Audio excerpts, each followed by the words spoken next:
नमस्तुभयम। दोस्तों, जैसा कि आप सभी लोग जानते हैं कि 10 जुलाई 2026 यानी शुक्रवार को पड़ रही है आषाढ़ मास की कृष्ण पक्ष योगिनी एकादशी। और दोस्तों, यह वह तिथि है जो आषाढ़ मास में पड़ने वाली सबसे बड़ी तिथि है, क्योंकि यह शुक्रवार के दिन पड़ रही है और इसका बहुत ही बड़ा और विशेष महत्व होता है। पूज्य गुरुजी ने कहा है कि अगर कभी भी मौका लग जाए और आषाढ़ महीने की एकादशी तिथि शुक्रवार को पड़ जाए तो आप लोगों 11 चावल के दाने का उपाय तो अवश्य ही करना चाहिए। इन दोनों का संयोग बहुत ही कम आता है। इसी के साथ में गुरुजी ने अपने शिवपुराण कथा में बताया है कि इस दिन आपको 11 चावल दाने का उपाय तो आपको अवश्य ही करना चाहिए, क्योंकि ऐसा दिन पूरे साल में सिर्फ एक ही बार आता है। और दोस्तों, आप सभी लोग जानते हो कि शुक्रवार एकादशी तिथि का अगर सबसे बड़ा कोई उपाय तो वह 11 चावल के दाने वाला उपाय। तो दोस्तों, इस शुक्रवार एकादशी तिथि के दिन आप लोगों को इस 11 चावल दाने वाले उपाय को जरूर करना है। बहुत सारे लोग होंगे जिन लोगों ने इस उपाय को ना किया हो, मतलब पूरा साल निकल गया, उन्होंने किसी भी दिन इस 11 चावल के दाने वाले उपाय को ना किया हो।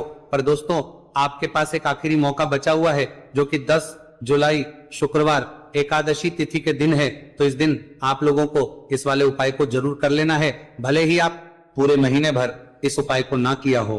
पर अगर आपने इस आषाढ़ महीने की एकादशी तिथि के दिन अगर इस वाले उपाय को कर लिया तो आपको इस उपाय को करने का वो फल मिलेगा जिसकी आपने कभी कल्पना भी नहीं करी होगी। इसीलिए आप लोग इस वाले उपाय को एक बार जरूर कर लेना है, ताकि आप लोगों के हाथ से यह मौका ना जा सके और आपको इस उपाय को करने का फल मिल सके। दोस्तों, यह उपाय पंडित जी ने अपनी अभी की ही श्री शिव महापुराण की कथा में बताया है जी। इस उपाय को आज हम आपको बहुत अच्छे से समझाने वाले हैं। इस वीडियो को देखने बाद इस उपाय को समझने के लिए आपको कोई और वीडियो को देखने की जरूरत नहीं पड़ेगी। तो चलिए दोस्तों, उपाय को शुरू करते हैं। देखिए, ये इस आषाढ़ महीने के शुक्रवार एकादशी तिथि के दिन ये इतना खास होता है, इतना महत्वपूर्ण होता है, देखा गया है। कभी कभी बड़े बड़े पूजा पाठ अनुष्ठान से जो मनोकामना पूर्ण नहीं होते, वह आषाढ़ महीने के शुक्रवार एकादशी तिथि के दिन एक छोटे से उपाय करने से ही आपकी मनोकामना पूर्ण हो जाती है। और बहुत सारे लोग इस उपाय को किया भी है और उनको इस उपाय को करने का फल भी जरूर मिला है। अगर आप लोग भी इस उपाय को करना चाहते हैं तो आप इस उपाय को पहले अच्छे से समझ लेना, सुन लेना, उसके बाद करना। आपको इस उपाय का फल जरूर मिलेगा। और इस उपाय को कर लेने से आपके घर में चाहे किसी भी प्रकार की दोहक और समस्या क्यों ना चल रही हो, आपको उसका कारण भी नहीं पता है कि भाई यह समस्या किसका कारण से चल रही है, उसका भी कुछ कारण हो सकता है, जैसे पितृदोष हो सकता है या किसी भी तरह का मंगल दोष भी हो सकता है। तो इस दिन आप लोगों को यह वाला उपाय करने लेना है।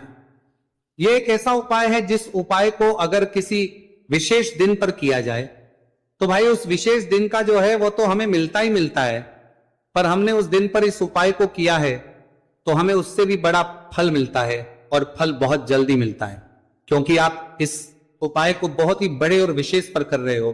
तो चलिए अब उपाय के बारे में बात करते हैं, लेकिन उससे पहले आप लोगों को यह जानना आवश्यक है कि आखिर ये उपाय किस समय करना है, किसको करना है और कैसे करना है। तो चलिए हम आगे आपको वीडियो में एक एक करके बता रहे, तो कोई ना के लिए आपको देखने को मिलेगा, देते हैं। लेकिन उससे पहले अगर आप लोग हमारे चैनल पर पहली बार आए हैं या फिर मेरी आवाज आज पहली बार सुन रहे हैं तो हमारे चैनल को सब्सक्राइब जरूर कर लेना, और इस वीडियो को करके कमेंट बॉक्स में श्री शिवाय नमस्तुभयम ओम नमः शिवाय जरूर टाइप कर देना। तो दोस्तों, इस 11 चावल के दाने वाले उपाय को हमें इस शुक्रवार एकादशी तिथि के दिन कैसे करना है, किसको करना है, किस समय करना है और कहां पर करना है, ये सारे सवालों के जवाब आपको इस वीडियो में मिल जाएंगे। और जो ये वीडियो देखिएगा भाई, उसको 11 चावल के दाने वाला उपाय जरूर करना चाहिए, क्योंकि इस दिन एक चावल के दाने का बहुत ही बड़ा और विशेष महत्व होता है। और जब बात आ जाए 11 चावल के दाने की तो ये सोने पर सुहागा वाली बात हो जाती है, और ये एक बहुत ही बड़ा उपाय हो जाता है इस शुक्रवार एकादशी तिथि का। तो अब दोस्तों, इस 11 चावल के दाने वाले उपाय को आखिर करना किसको है, सबसे पहले हम लोग वो बात जान लेते हैं। तो देखो, घर की जो बड़ी माताएं बहनें होती हैं, उन माताओं बहनों में से कोई भी एक बड़ी माता बहन इस वाले उपाय कर सकती है। और दोस्तों, अगर आप चाहे तो अपने घर में से सभी सदस्यों को भी इस उपाय को करवा सकते हैं। अगर किसी व्यक्ति की खुद की कोई मनोकामना है, खुद की कोई दुख और परेशानी है जो कि वो अपने लिए ही करना चाहता है, इस वाले उपाय को तो वो खुद अपने लिए भी कर सकता है। बाकी अगर कोई घर में से ऐसा है जो कि अपने पूरे घर परिवार की सुख और शांति के लिए ये वाला उपाय करना चाहता है, तो भाई वो भी कर सकता है, उसमें भी कोई दिक्कत वाली नहीं है। कहने का मतलब यह है कि इस उपाय को हर एक सदस्य भी कर सकता है और पूरे घर परिवार के सदस्य के लिए घर की बड़ी माताओं बहनों में से कोई एक माता बहन भी कर सकती है। माताएं बहनें अगर घर में उपस्थित ना हो या वो यह वाला उपाय ना कर पा रही हो, तो फिर घर का कोई बड़ा सदस्य भी इस 11 चावल के दाने वाले उपाय को कर सकता है, चाहे फिर वो पुरुष ही क्यों ना हो, उसमें कोई भी दिक्कत वाली बात नहीं है। अब दोस्तों, इस 3 बल के दाने वाले उपाय को हमें करना कहां पर है? हमें इसे शिव जी के मंदिर में जाकर करना है। बहुत सारे लोग प्रश्न करते हैं हर एक उपाय को करते समय, क्या हम इस उपाय को घर पर कर सकते हैं? तो इस वाले उपाय को आप घर पर नहीं कर सकते हो। इस वाले उपाय को करने के लिए आपको शिव जी के मंदिर ही जाना पड़ेगा। उसके बाद में दोस्तों जो अगला प्रश्न निकल कर आता है वो ये आता है, इस उपाय को लेकर के आखिर इस उपाय को हमें किस समय करना है? सुबह के समय करना है कि शाम के समय करना है? तो देखो, इस वाले उपाय को आप लोग सुबह के समय भी कर सकते हो और शाम के समय प्रदोष काल में भी कर सकते हो। अब अगर आप पूछो कि भाई सबसे उत्तम समय कौन सा रहेगा इस 31 चावल के दाने वाले उपाय को करने का, तो हम आपसे बस यही कहेंगे कि इस उपाय को आप सुबह के समय करेंगे तो ज्यादा बेहतर होगा। बाकी अगर प्रदोष काल शाम के समय भी करेंगे तो भी अच्छा होगा, उसमें कोई भी दिक्कत वाली बात नहीं है। तो अब दोस्तों अगली सबसे बड़ी और महत्वपूर्ण बात आती है, वह यह आती है कि सुबह अगर हम उपाय को करेंगे तो हमें कितने बजे से लेकर कितने बजे तक के बीच में करना है, और शाम के समय प्रदोष काल में करेंगे तो हमें कितने बजे से लेकर कितने बजे के बीच में करना है। तो देखो, सुबह जितनी जल्दी हो सके आप उपाय को करने की कोशिश करना। बाकी अगर किसी कारणवश लेट भी हो जाओ, थी देर भी हो जाए, तो 10 या 11 बजे तक भी आप उपाय कर लेना, पर 12 बजे से ज्यादा देरी ना हो, ठीक है? इस बात का ध्यान रखना। उसके बाद में दोस्तों अगर शाम के समय प्रदोष काल की बात करें, प्रदोष काल का जो समय है होता है वो शाम के 6 बजे से शुरू हो जाता है। मतलब शाम के 6 बजे से लेकर 7 बजे के बीच का जो समय होता है, ये समय प्रदोष काल का समय होता है।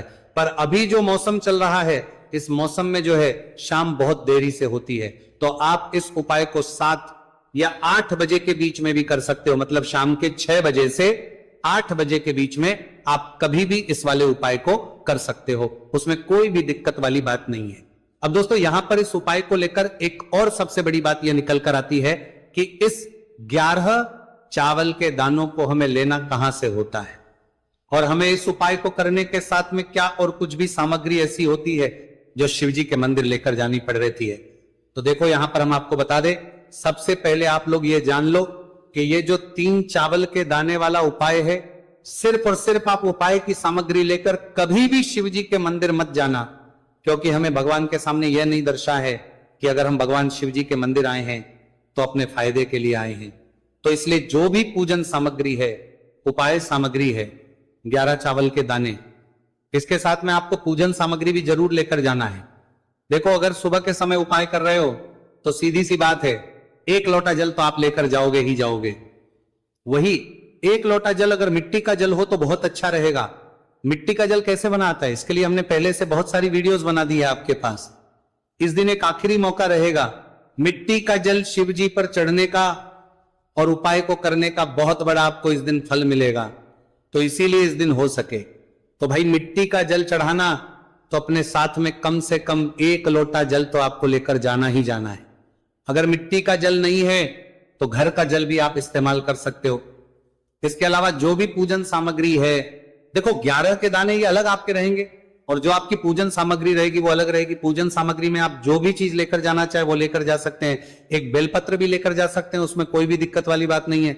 वहीं अगर हम बात करें शाम के समय की, तो शाम के समय शिव जी पर जल नहीं चढ़ता है, इसीलिए शाम के समय आप लोग एक दीपक तैयार कर लें जो कि गोल तीखा आटे का शुद्ध देसी गाय का घी का होगा, है ना? इस बात का आप लोगों को ध्यान रखना है। और इस दीपक को आपको घर से जलाकर नहीं लेकर जाना है, भगवान शिव जी के मंदिर में जाकर ही जलाना है। इस बात का भी आप लोगों को ध्यान रखना है। अब दोस्तों यहां पर हमें इस बात को समझना है कि ये 11 चावल के दाने हमें लेना कहां से है। क्या हमें दुकान से लेकर आना है या हमें अपने घर से लेना है या कहां से लेकर आना है और कौन से चावल लेना है, क्योंकि चावल भी बहुत प्रकार के होते हैं। तो देखो इन सभी सवालों के जवाब आप लोग एक बात में सुन लो कि भाई जो उपाय है, इस उपाय में आपको ये नहीं देखना है कि भाई कौन से चावल है कौन से चावल नहीं है। बस जो भी चावल ले रहे हो वो चावल का दाना सबूत होना चाहिए, मतलब साबुत होना चाहिए, टूटा हुआ नहीं होना चाहिए, कटा पीटा नहीं होना चाहिए। ये बात आपको ध्यान रखना है। बाकी आपका चावल बासमती हो या सादा चावल हो या कोई सा भी चावल हो, उसमें कोई भी दिक्कत वाली बात नहीं है। तो सीधी सी बात है कि आपके घर के रसोई घर में जहां पर आप बनाते हो, वहां पर जो भी चावल आपके उपस्थित हो, उन चावलों में से अपनी एक कटोरी भर लेना या एक मुट्ठी चावल अलग से निकाल कर रख लेना, क्योंकि हम 11 चावल ही यहां पर इस उपाय में लेने वाले हैं। तो हमें ये चावल के दाने गिनकर निकालने पड़ेंगे, इस बात का आप लोगों को ध्यान रखना है। तो अपने उस चावल की कटोरी में से या चावल में से 11 ऐसे चावल के दाने आप लोग निकाल लो जो कि टूटे हुए ना हो, कटे पीटे ना हो, कोई दाग ना लगा हुआ हो, है ना। अच्छे साबुत चावल के दाने 31 दाने आप लोग निकाल कर रख लो और इन्हें किसी भी एक कागज की पड़िया में या किसी एक छोटी सी कटोरी में आप लोग रख लो, ताकि ये सुरक्षित रहे, आपके एक भी चावल का दाना इधर उधर ना हो और आपका उपाय भी पूरा अच्छे से हो जाए। तो भाई जैसे ही आपका उपाय की जो सामग्री है 11 चावल के दाने ये तैयार हो जाते हैं, उसके बाद में आपको जो भी अपनी पूजन सामग्री है, सुबह समय कर रहे हो तो 1 लोटा जल और 1 बेलपत्र या पूजन सामग्री जो लेकर जाना चाहो उसकी भी तैयारी कर लेना। और शाम के समय जा रहे हो तो भाई अपना जो दीपक है उसे तैयार कर लेना, ठीक है। और उपाय को करते समय शुद्धता का विशेष रूप से ध्यान रखना, ठीक है। सुबह सुबह स्नान करने के बाद ही उपाय को करने की आप लोग तैयारी करना। उसके बाद अगर शाम के समय की बात करें तो शाम के समय आपको स्नान करने की जरूरत नहीं है, पर शुद्धता ध्यान रखना है। आपको स्नान तो नहीं करेंगे, आप हाथ मुंह धोकर भी इस वाले उपाय को शाम के समय प्रदोष काल में कर सकते हैं, इसमें कोई दिक्कत वाली बात नहीं है। तो आप अपने उपाय की पूरी सामग्री तैयार करके आपके पास ही में जो आपका शिव मंदिर हो वहां पर पहुंच जाइए। सबसे पहले शिव मंदिर में जाकर आप लोगों को उपाय नहीं करना है, पहले भगवान के दर्शन करना है, भगवान से आशीर्वाद प्राप्त करना है, फिर शिव जी की शिवलिंग के पास में आना है। शिवलिंग के पास में आने के बाद जो पूजन सामग्री लेकर आए हुए हैं, जैसे कि सुबह गए हुए होंगे तो 1 लोटा जल और जो भी पूजन सामग्री लेकर आए हैं आप उनसे भगवान शिव जी की पूजन कीजिए। सबसे पहले तो 1 लोटा जल ही चढ़ेगा, फिर आपको 1 बेलपत्र श्री शिवाय नमस्तुभयम का जाप करते हुए शिवलिंग पर चढ़ा देना है। उसके बाद में आपकी पूजन सामग्री चढ़ेगी। उसके बाद में अगर दोस्तों शाम के समय अगर आप इस उपाय को कर रहे हो तो अपने साथ कम से कम एक जो दीपक है गोल बाती का जो आप अपने साथ में लेकर गए हो, उस दीपक को मंदिर में जाकर अपनी माचिस से जलाना है और उस दीपक को शिवलिंग के पास में रखना है, ठीक है। इस दीपक को रखने के बाद ही आप लोगों को अपना ये वाला उपाय शुरू करना है और दीपक को ज्यादा पास में मत रखना, वैसे भी गर्मी पड़ रही है, भगवान शिव जी को आंच नहीं लगनी चाहिए, है ना।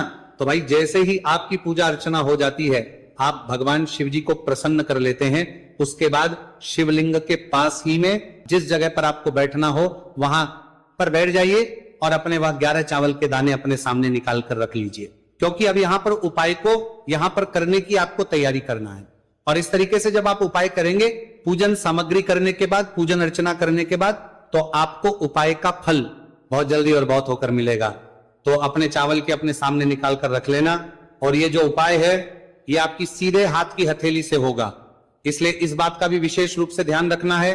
तो सीधे हाथ की हथेली का प्रयोग करके ही आप लोग अपना इस वाले उपाय को करना। अपने सामने जो भी आपके कागज की पुड़िया है उसको खोल कर रख लो, या कटोरी है तो भाई उसे अपने सामने रख लो और अपने वो 11 चावल के दाने निकाल लो, ठीक है। उसके बाद में दोस्तों अब आपको क्या करना है कि शिवलिंग आपके सामने होगी तो आपने वो 11 चावल के दाने एक एक करके जहां पर आपने बेलपत्र चढ़ाए हैं आपको शिव जी के शिवलिंग के ऊपर चढ़ाना है। कहां पर चढ़ाना है? शिवलिंग के ऊपर चढ़ाना है। और कहीं पर भी नहीं चढ़ाना है आपको अपने हथेली से, तो शिवलिंग के ऊपर चढ़ाना है। भले ही फिर वो अपने आप जलाधारी पर गिर जाए, ये मतलब वहीं पर गिर जाए, उसमें कोई दिक्कत वाली बात नहीं है, पर आप चढ़ाओ शिवलिंग के ऊपर। तो आपको क्या करना है, अपना पहला चावल का दाना उठाना है, श्री शिवाय नमस्तुभयम बोलना है और शिवलिंग पर चढ़ देना है। इसी तरीके दूसरा चावल का दाना उठा है, शिवलिंग पर चढ़ना है और मंत्र बोल देना है और फिर तीसरा चावल का दाना उठाना है, श्री शिवाय नमस्तु भयम बोलना है और चढ़ देना है। इसी प्रकार से आपको पूरे 11 चावल के दाने एक एक करके शिव जी के शिवलिंग के ऊपर चढ़ाना है और भगवान से प्रार्थना करते जाना है। मतलब प्रार्थना तो आपको आखिरी में करना है, पर हर एक चावल के दाने को चढ़ाते समय श्री शिवाय नमस्तु भयम जरूर बोलना है। उसके ही में ये चावल का दाना शिवलिंग के ऊपर आपको चढ़ाना है। जैसे ही आपके 11 चावल के दाने शिवलिंग के ऊपर चढ़ते हैं तो भाई उसके बाद में आपको क्या करना है, भगवान से अपनी मनोकामना बोलना है। मनोकामना भी कब बोलना है, जब आपका 11 चावल का दाना आपके सीधे हाथ की हथेली में हो और आप उसे चढ़ाने के लिए जा रहे हो। श्री शिवाय नमस्तु भयम बोलकर उस आखिरी चावल के दाने को शिवलिंग के ऊपर चढ़ा देना। भगवान से फिर अपनी वो मनोकामना बोल देना जिस मनोकामना के लिए आप लोग अपना ये वाला उपाय कर रहे हो, जिस भी दुख और परेशानी के लिए आप लोग अपना ये वाला उपाय कर रहे हो। उसके बाद में जैसे ही आप अपनी मनोकामना बोल देते हो, आपका ये वाला उपाय पूरा हो जाता है। पर दोस्तों, उपाय को करने के बाद आप लोगों को 2 मिनट भगवान शिव जी के मंत्र का जाप जरूर करना है और मंत्र का जाप करने के बाद भगवान से एक और बार करना है अपनी मनोकामना के लिए या अपनी जो भी दुख और परेशानी है उसके लिए। इसके बाद में आप लोग भगवान को देखकर, भगवान से प्रार्थना करके, उनसे आशीर्वाद लेकर वहां से उठ सकते हैं और अपने घर पर जा सकते हैं। बस दोस्तों, यहां पर ये वाला उपाय पूरा हो जाता है। इस तरीके से जो भी व्यक्ति छोटी छोटी छीक का ध्यान रखते हुए इस 11 चावल के दाने वाले उपाय को करेगा, निश्चित सी बात है उससे उसकी मनोकामना पूरी होगी और जो भी दुख और परेशानी है वह भी बहुत ही जल्दी दूर होंगे। तो दोस्तों, यह थे पूज्य गुरु जी द्वारा बताए गए कुछ बहुत ही खास उपाय। अगर आपको जानकारी अच्छी लगी हो तो वीडियो लाइक करिएगा। मिलते हैं फिर एक नए वीडियो के साथ। श्री शिवाय नमस्तु भयम।